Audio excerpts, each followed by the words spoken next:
Hello there, divine loving greetings. It's me, Alura. Welcome back to Spiritually Awkward.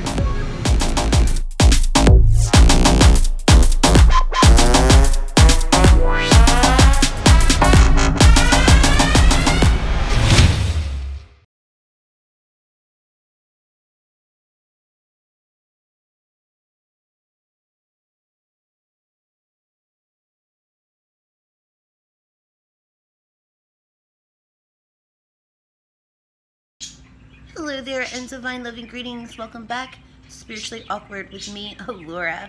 So this week, we're going to be taking a look at some unsolved mysteries, some untimely deaths that I think a lot of people would love to know what really truly happened with. And that's the greatest thing of having the ability to see, because we can see the truth, that isn't always being disclosed. So let's take a look at our first case. It's Christopher Watts, a family man who had a wonderful reputation for being good to his family, that one day just murdered his pregnant wife and 2 children. Have a look. A stunning development in the murder case that has shocked America. Chris Watts, who was accused of murdering his pregnant wife and 2 daughters, may have been leading a secret double life. We have breaking news just moments ago. Very shocking new allegations about that Colorado family man. A man called into Ashley Banfield's Crime and Justice show on HLN, claiming he had a 10-month relationship with the accused killer. We can't independently verify the details that he describes, but we are going to continue speaking with him. This man who claims to be Chris Watts' former lover. He told me that he was the victim of emotional and verbal abuse, and he was trapped in a loveless marriage, and he didn't know any way out because of the kids, because of the girls. Did you ever see any tendencies in Chris Watts towards violence? No. His face was not shown during his HLN phone interview, and there was no confirmation for his claim. But People magazine reports his account of an alleged relationship does contain details about Watts' life that are not readily available. People magazine also quotes sources confirming that Watts had relationships with both men and women outside of his marriage. Today, this man, identified as Trent Bolte, came forward on social media to say he's the one who had the affair with Chris Watts. I'll always have to live with the fact that I had a relationship with a married man who is also a murderer.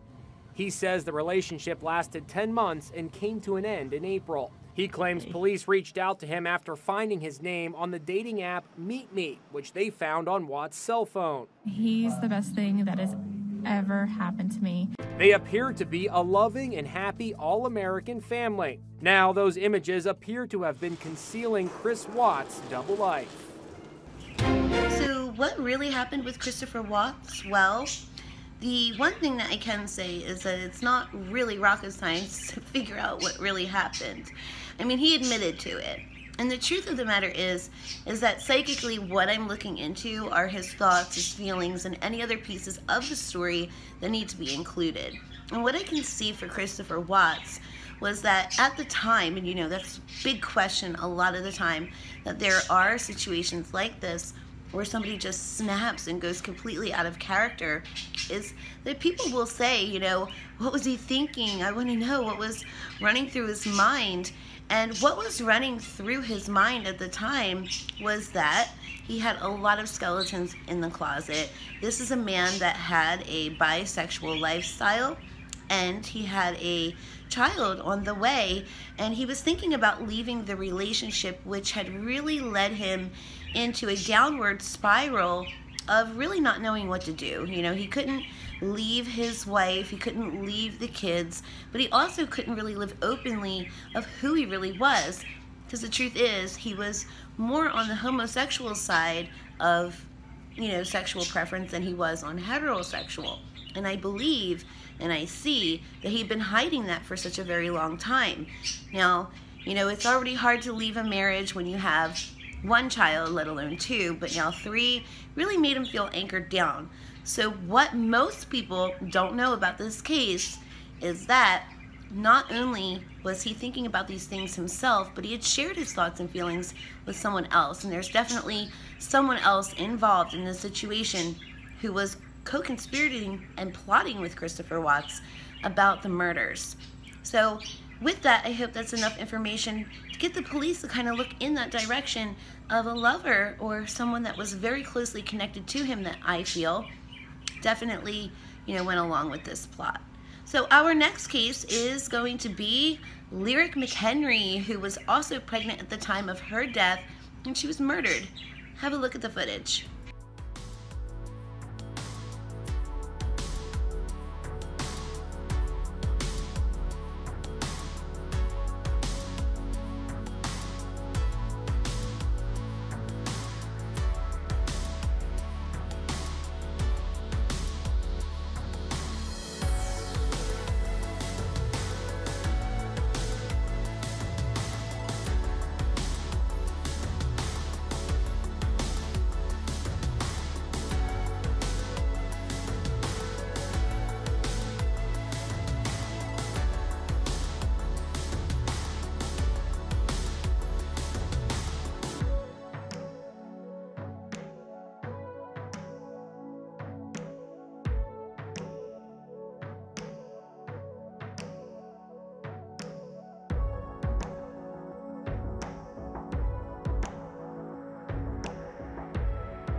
Lyric Mchenry, definitely not a drug overdose. I've always seen the drug overdose as being a polite cover-up for something else more sinister, that isn't really wanted to come out into the mainstream or the public. So what happened with Lyric, from what I could see, is that there is somebody in her life, and I don't want to say names as to who I believe these co-conspirators are, but I definitely see somebody that felt extremely intimidated by her and her presence in the industry and thought it would be best to just kind of get rid of her.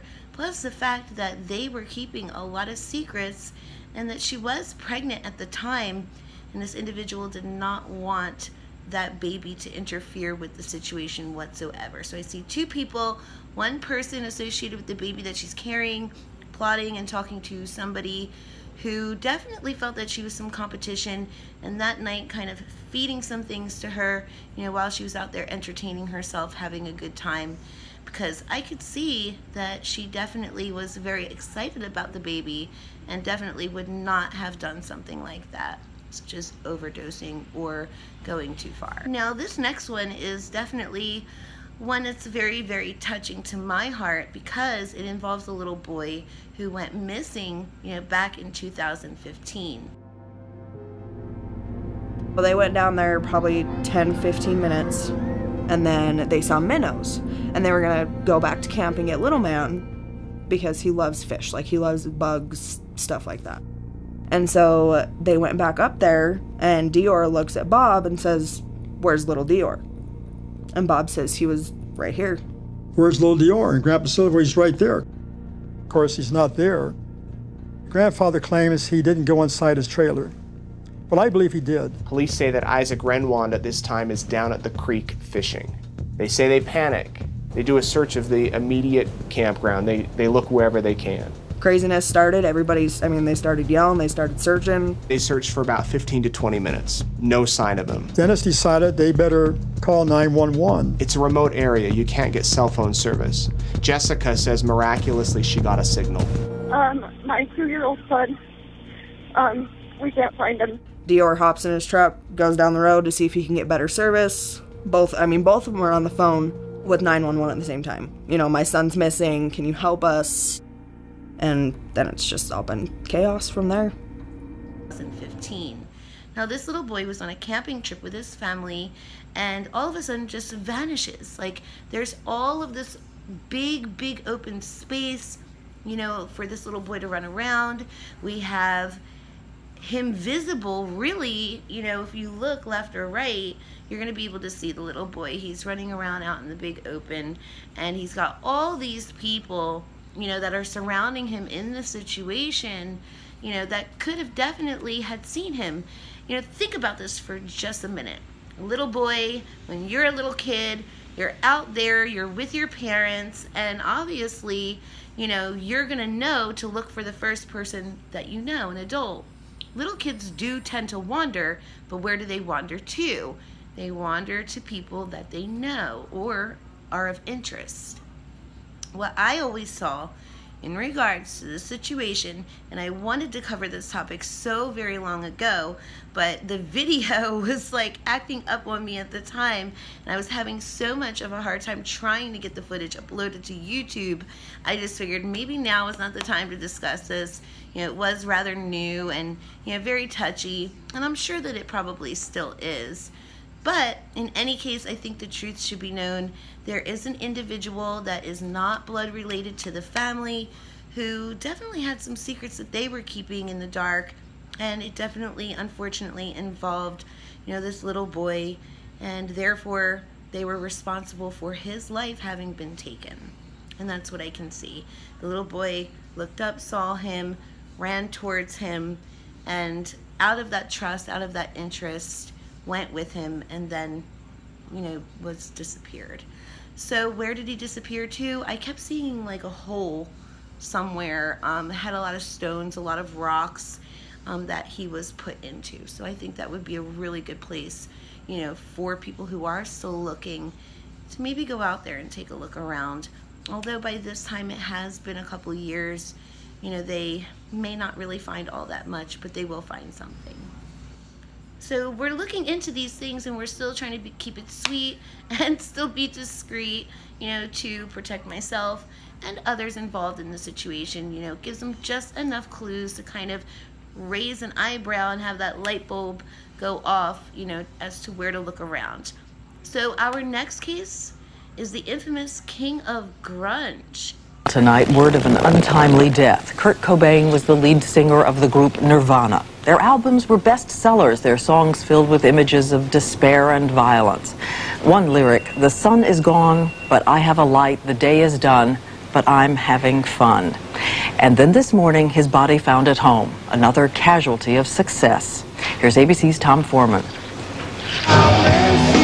As lead singer, songwriter, and guitar player for Nirvana, Kurt Cobain defined the rough rock sound and scruffy look known as grunge. With songs like Lithium and Heart-Shaped Box, his band was sitting on top of the rock music world.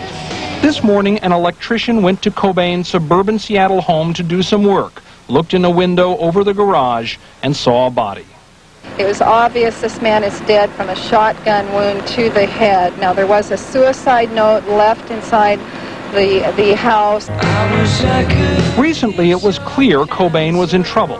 Last month in Rome, he fell into a drug and alcohol-induced coma. Days ago, his band dropped out of a major American tour. It was rumored they were breaking up. Today, fans reacted.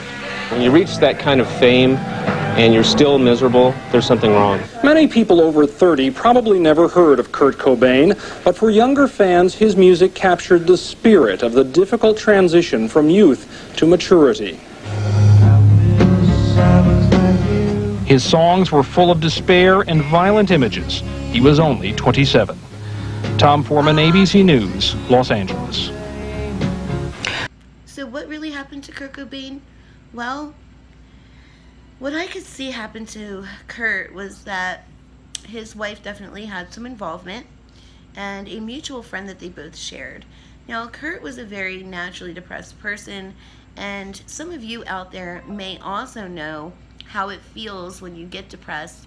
There are some who kind of go off on that tangent of, suicidal thoughts and dwelling on suicidal thoughts, but never really plan on acting it out. They may write the letter, they may get themselves, really, really worked up about it, but then when it comes down to actually doing it, they don't. And that's a lot of the reason as to why Kurt Cobain had the drug issues that he had, because it was kind of like keeping himself like the Walking Dead.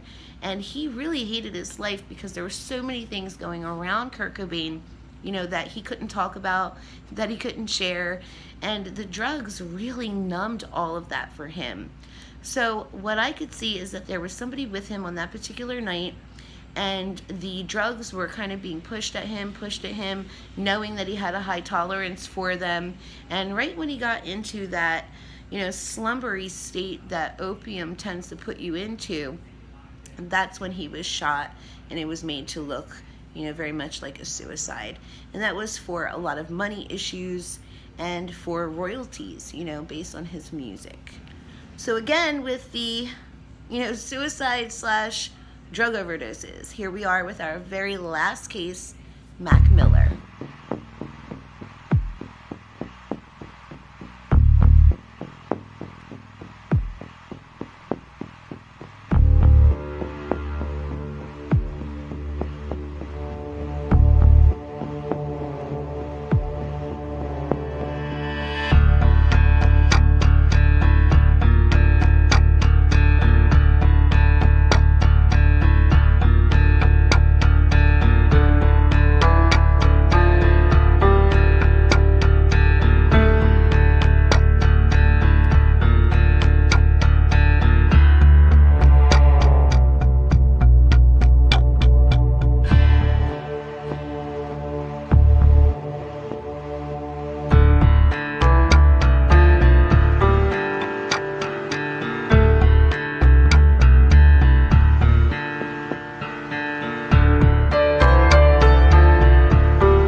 Mac Miller?